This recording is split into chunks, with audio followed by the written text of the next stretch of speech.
A paz do Senhor, igreja. Amém. Feliz Páscoa. Abra sua Bíblia em Isaías 53. Isaías, capítulo 53. Vamos ler até o versículo 5.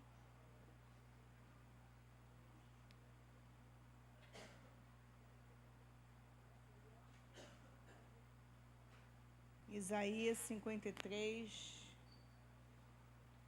Amém? Ou espera um pouquinho? Não, já está ali, né? A colinha.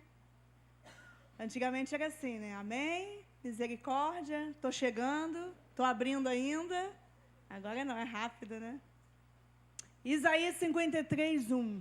Quem creu em nossa pregação? E quem foi revelado o braço do Senhor?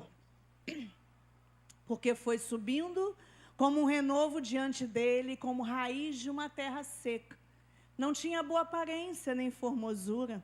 Olhamos para ele, mas não havia nenhuma beleza que nos agradasse.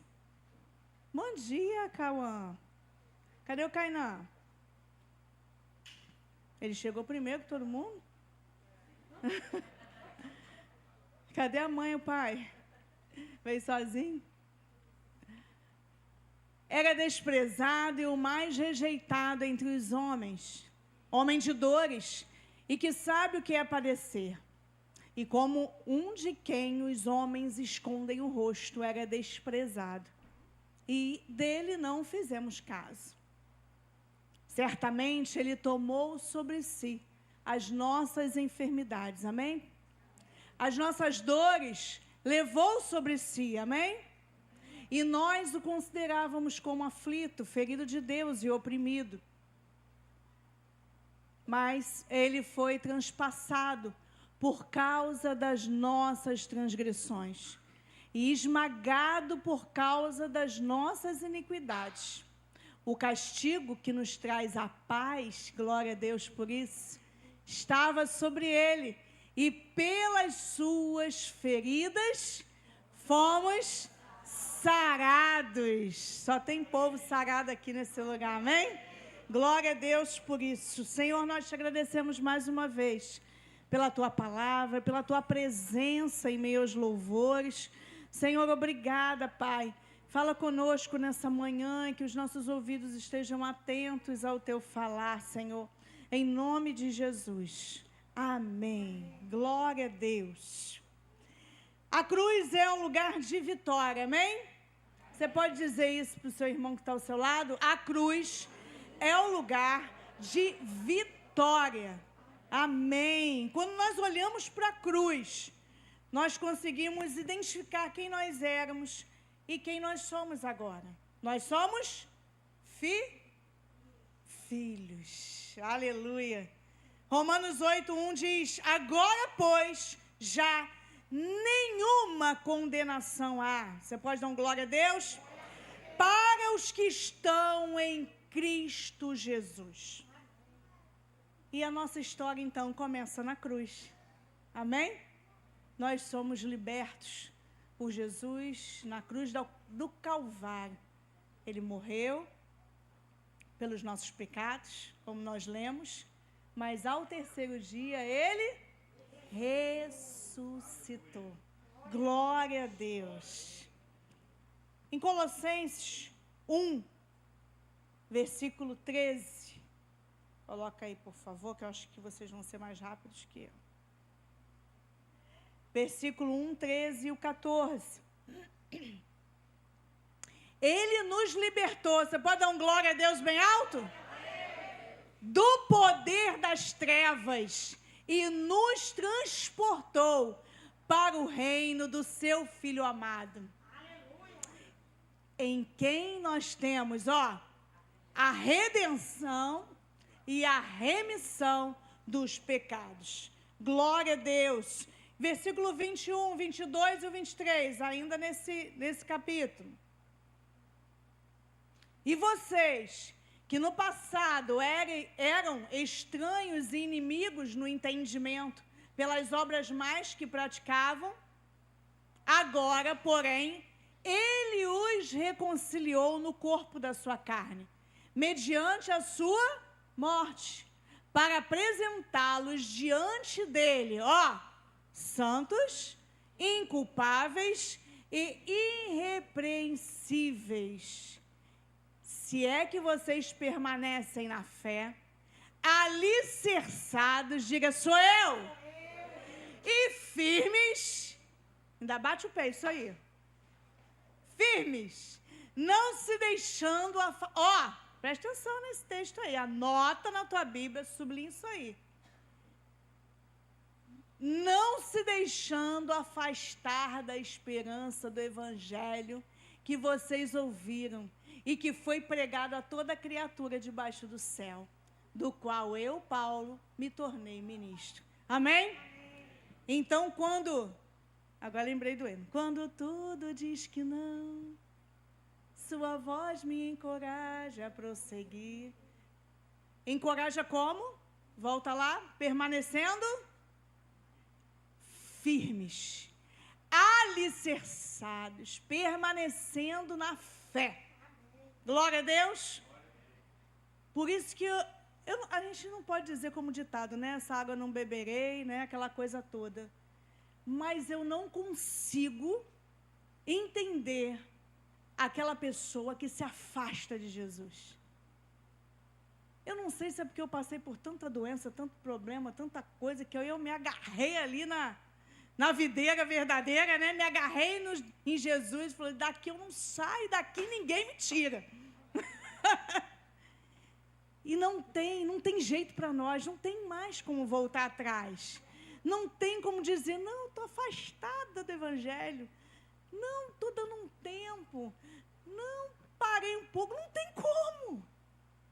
É daqui para a vida eterna, amém?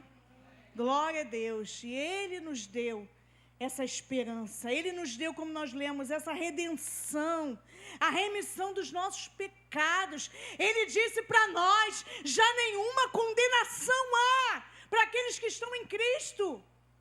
Não tem como sair daqui. Não tem como fugir dessa palavra. Ela é viva nos nossos corações, amém? Em Colossenses 2:14, ele vai melhorar ainda mais, se você ainda tem alguma dúvida de permanecer nessa fé, de permanecer alicerçado, certo de que o Senhor, Ele fez por nós, né, é para sempre, Ele não vai voltar atrás. Eu falo e repito uma fala do pastor Lucas no encontro, quando ele falou, Jesus não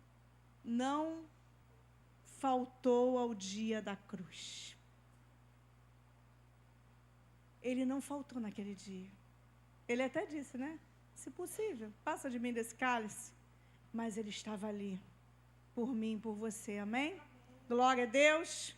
E diz lá, cancelando o escrito de dívida que era contra nós. Olha isso. É como a gente pegar um papel e rasgar, né? Não tem mais condenação. Não há mais dívida contra nós. Que era contra nós e que constava de ordenanças, o qual nos era prejudicial. Olha o que ele fez.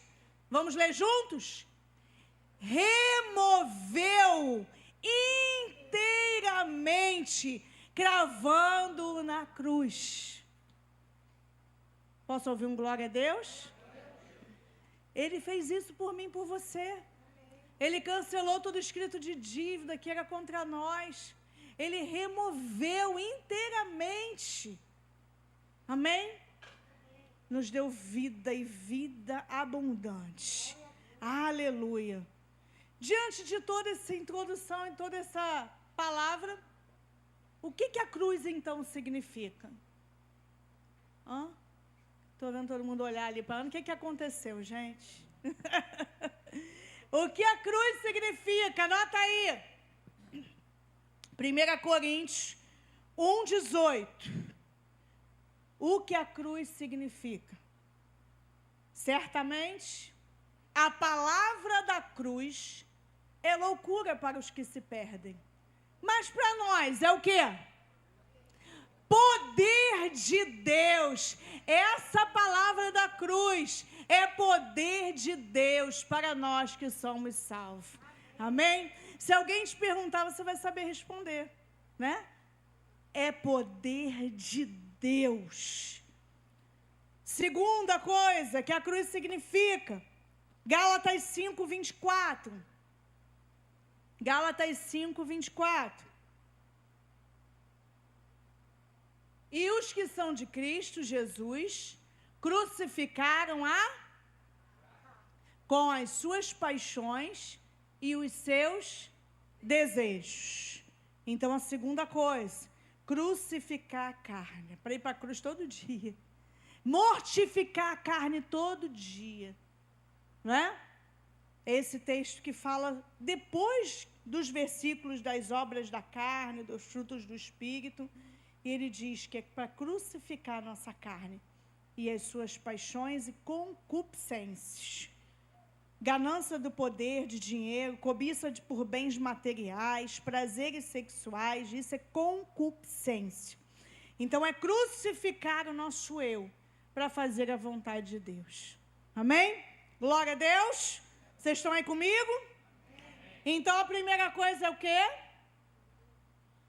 Poder de Deus. E a segunda? Crucificar a carne. Aleluia. Terceiro, a cruz é lugar de vitória. Quando nós lemos que ele cancela todo escrito de dívida contra nós. E aí nós vamos ler em Mateus 27, 51. O que acontece? A cruz é lugar de vitória porque eis que o véu do santuário se rasgou em duas partes, de alto a baixo. A terra tremeu e as rochas se partiram. E os túmulos se abriram e muitos corpos de santos já falecidos ressuscitaram. Então a cruz é lugar de vitória, porque o véu se rasgou. Hoje nós temos livre acesso ao Pai. Como é que era antes? Tinha que esperar quanto tempo para ver se ia perdoar os pecados? E mesmo assim você não tinha acesso ao Santo dos Santos, não é? Quem era que ia lá e estava todo mundo esperando lá fora para ver se a cordinha ia puxar, né? Hoje a corda é puxada. Hoje nós temos livre acesso ao Pai. Quando pecamos, nós pedimos perdão, né? Pedimos perdão e a palavra de Deus diz que Ele nos perdoa. Lá em 1 João 9. Ele, quando ouve o nosso clamor, o nosso coração, né? Cheio de graça, cheio de... Como é que fala? Perdi a palavra. Liberalidade de... Quebrantado, coração quebrantado. A verdade que Ele vê no nosso coração. A palavra de Deus diz que Jesus, que o Senhor, Ele não vê o nosso exterior, Ele vê o nosso interior. Ele sabe o que você está sentindo, o que você está passando. Ele sabe o que passa dentro de você. Então, Ele vê esse quebrantamento do nosso coração, essa sinceridade do nosso coração. E quando nós nos ajoelhamos diante do Pai, de repente não fisicamente, mas nos prostrando diante dEle, né? Com o coração quebrantado, Ele, a palavra de Deus diz que Ele é fiel e justo para perdoar os nossos pecados. Amém? Quando nós confessamos os nossos pecados. E exatamente esse texto que eu coloquei aqui, 1 João 9. Se confessarmos os nossos pecados, Ele é fiel e justo para nos perdoar os pecados e nos purificar de toda injustiça. Glória a Deus. E por último, para terminarmos, que hoje nós temos bastante coisa, temos ceia, temos as crianças, inclusive já pode pedir para elas se prepararem. Elas estão lá ensaiando. E por último, Ele nos leva a conquistar nações. Salmo 2:8. Então, além de ser poder de Deus, além de crucificar a nossa carne, além de entender que a cruz é lugar de vitória, Ele também nos usa com autoridade para pregar às nações. O que diz aí? Peça, e eu lhe darei as nações por herança, e as extremidades da terra por sua possessão. Toma posse disso. Toma posse, abre a tua boca. Tem esse texto que fala, que eu gosto muito, eu sempre cito aqui. Abre bem a tua boca e eu a encherei. O Senhor é quem vai nos usar para ganhar nações. Imagina bairros, imagina estado, imagina país. Ele vai nos dar todas as nações. O que através da nossa boca e que de nós fluiria rios de águas vivas. O que de dentro de você, que habita o Espírito Santo, que habita o poder dos poderes, o que com a sua boca, você sendo bênção de Deus, pode transformar vidas, pode transformar famílias, pode transformar a sociedade. Só com uma palavra. Apenas uma palavra, Senhor. Nós precisamos de uma palavra do Senhor. A palavra de Deus. Essa palavra que está dentro de nós, que nós ganharemos as nações. Que nós seremos usados pelo nosso irmão aí do lado. A cada gesto, a cada palavra, a cada carinho, que quando cada um que entra por essas portas, o Senhor, Ele vai te usar, amém? E eu profetizo sobre a sua vida. Nós que temos essa palavra da cruz, que é poder de Deus, que é vitória para a nossa vida, não pode ficar só dentro de nós, não pode ficar só para a gente. É para espalhar, assim como uma semente, né? Essa semente precisa ser espalhada. A palavra de Deus diz isso, que nós muitas vezes só vamos lançar semente, e quem vai ganhar vai ser outro. Usa a tua boca, assim como nós falamos há um tempo atrás sobre os atalaias, né? O papel é só anunciar. Deixa que quem convence é o Espírito Santo, e nós vamos pedir isso. É o Espírito Santo que vai usar. Amém?